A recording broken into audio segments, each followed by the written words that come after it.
Oui, merci, monsieur le maire. Alors, délibération après délibération, conseil municipal après conseil municipal, nous dénonçons des propos qui sont décalés par rapport au réel. Et finalement, cette espèce de posture de déni de réalité. Et à travers cette décision modificative, nous en avons 3 exemples. Donc je vais évidemment expliciter les quelques lignes qui nous ont été présentées parce que, à passer vite sur la forme, on ne comprend pas le fond. D'abord, la provision de 1,5 million d'euros sur le contentieux qui oppose la ville de Grenoble et Grenoble-Alpes Métropole, en ayant bien en tête que la ville de Grenoble fait partie de la majorité de Grenoble-Alpes Métropole. Déjà, premier petit hiatus, mais passons. Lors des discussions du budget pour 2022, l'ensemble des groupes d'opposition vous avez signalé qu'il manquait cette ligne de provision et qu'on savait que ça allait aller au contentieux. Alors, c'est sûr d'ailleurs que ces 3 petites démonstrations, là on est dans la première, ça va être un peu, on vous l'avait bien dit, mais en fait le problème c'est qu'on vous l'avait bien dit, quoi. Donc il a fallu attendre, suite à une interpellation de notre groupe à monsieur le préfet sur la sincérité du budget 2022, face à ce premier élément, qu'il vous écrive pour vous dire, attention, dans votre budget, il manque évidemment la provision de 1,5 million dans le contentieux qui vous oppose à Grenoble-Alpes Métropole. Vous le rectifiez ici, mais je crois qu'il faut expliciter le fond de la situation. Deuxième exemple de votre déni de réalité, vous avez provisionné 1,7 million d'euros, cette fois pour l'affaire Richardson. Alors c'est sûr que quand on voit une ligne présentée en PowerPoint, on ne comprend pas bien. Expliquons donc aux Grenoblois.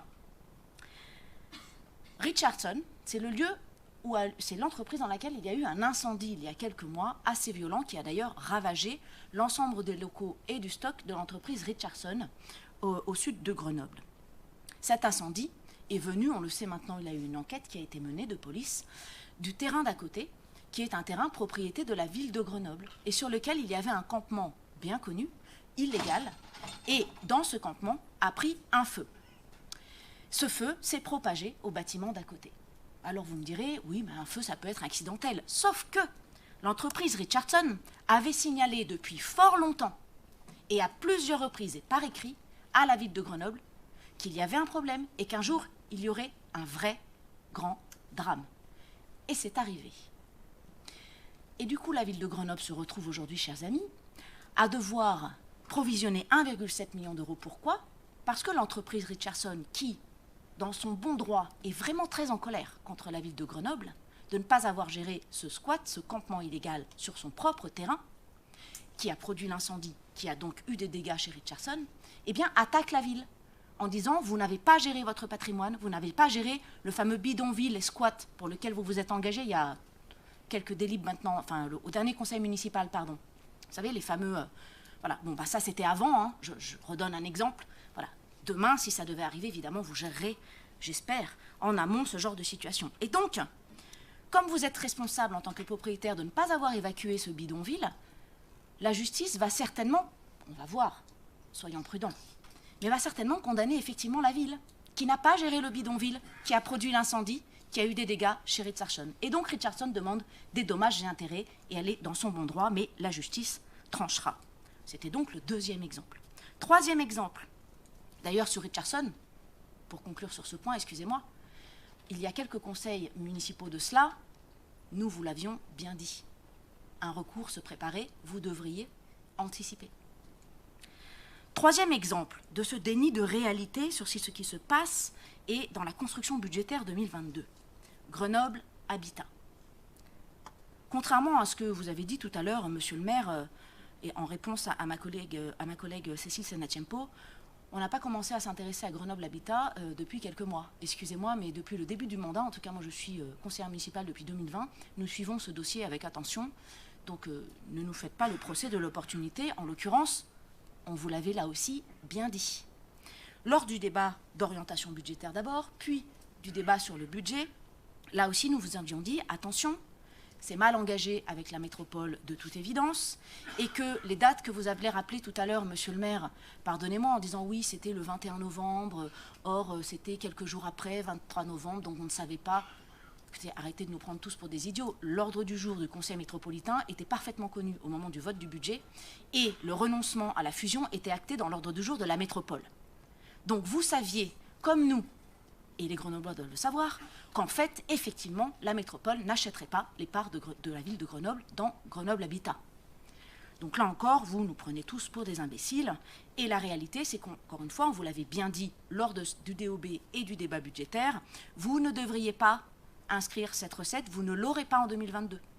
Rappelez-vous, tout est enregistré. Voilà.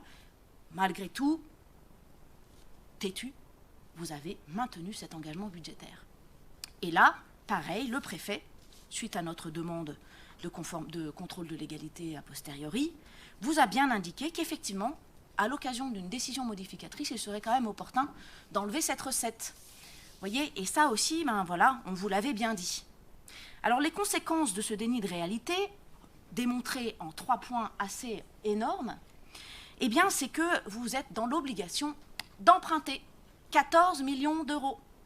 Et là, au moment de la commission, j'avais demandé à la commission d'avoir un tableau mis à jour des effets de ces nouveaux emprunts sur l'équilibre budgétaire, avec notamment le fameux tableau qui compare la situation et les chiffres de la ville de Grenoble aux autres villes de la même strate, ce qui nous permet de voir si les annuités d'emprunt sont comparables, supérieures ou inférieures à la moyenne, si pareillement la dette par habitant est supérieure, inférieure. Bien, ce tableau, je ne l'ai pas eu, nous ne l'avons pas eu.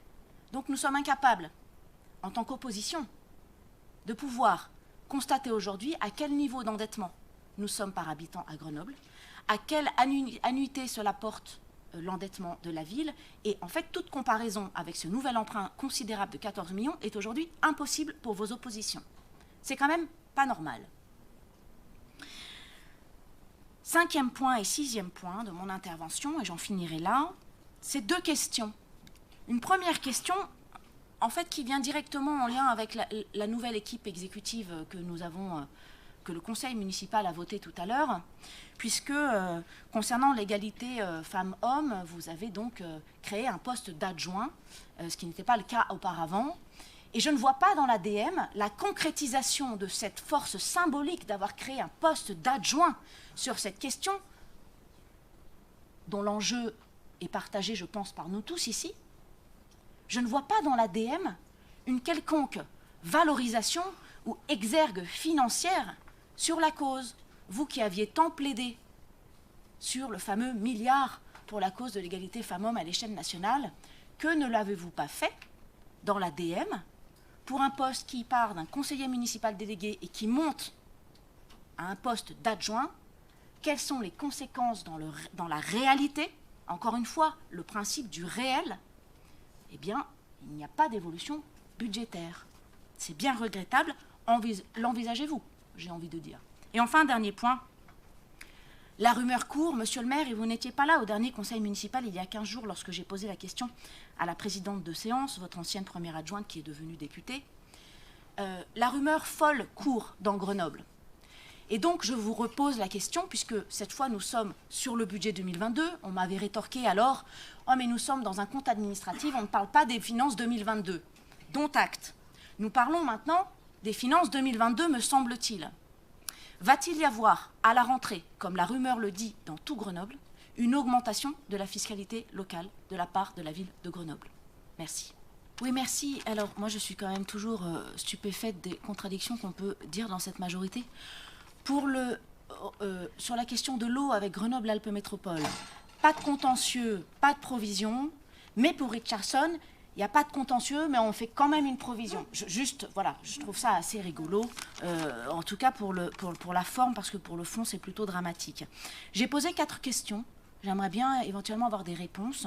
Quelle est la dette par habitant? Parce que je n'ai pas eu l'information qui est arrivée depuis la commission.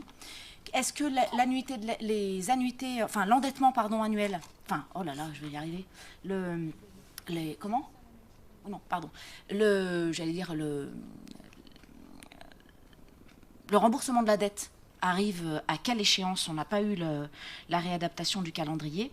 Et ensuite, La question, est-ce que les impôts vont augmenter à la rentrée, comme le dit la rumeur? Et est-ce que vous allez augmenter le budget de l'égalité femmes-hommes, puisque vous avez transformé un poste de conseiller municipal délégué en poste d'adjoint, et que vous aviez dit que c'était vraiment un sujet très très important? 4 questions, j'aimerais bien avoir des réponses, s'il vous plaît.